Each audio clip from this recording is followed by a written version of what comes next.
In the heart of London, during the foggy autumn of 1887, a chilling mystery unfolded that would test the wits of the city's most renowned detective, Inspector Alaric Thorne.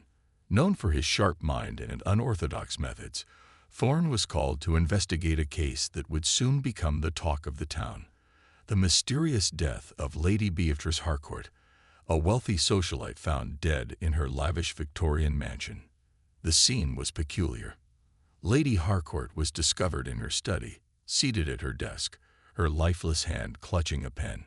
A half-written letter lay before her, the ink smudged as if she had been interrupted mid-sentence.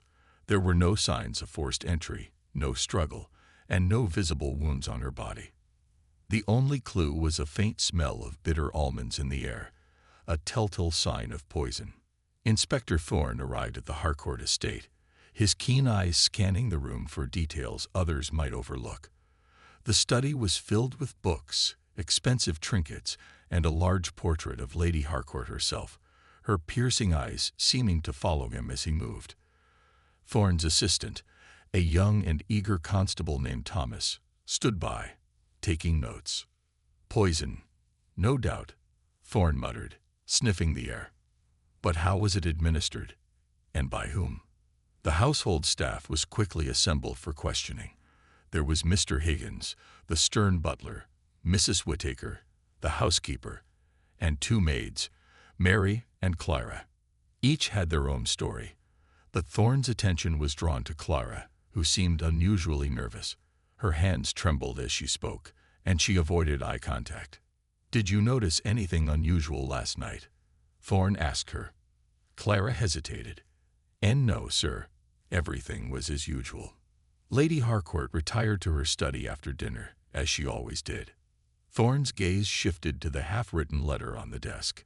He carefully picked it up and read the words: "My dearest Edward, I fear I have made a grave mistake. If anything happens to me, note that." The letter ended abruptly. "Who is Edward?" Thorne asked. Mr. Higgins cleared his throat. "Edward Blackwood, sir. Lady Harcourt's nephew.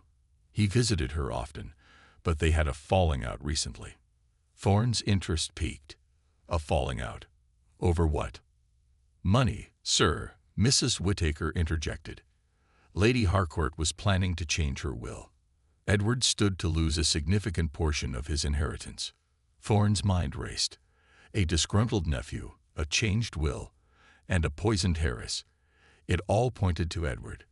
But Thorne needed proof. He decided to visit Edward Blackwood at his residence, a modest townhouse on the outskirts of London.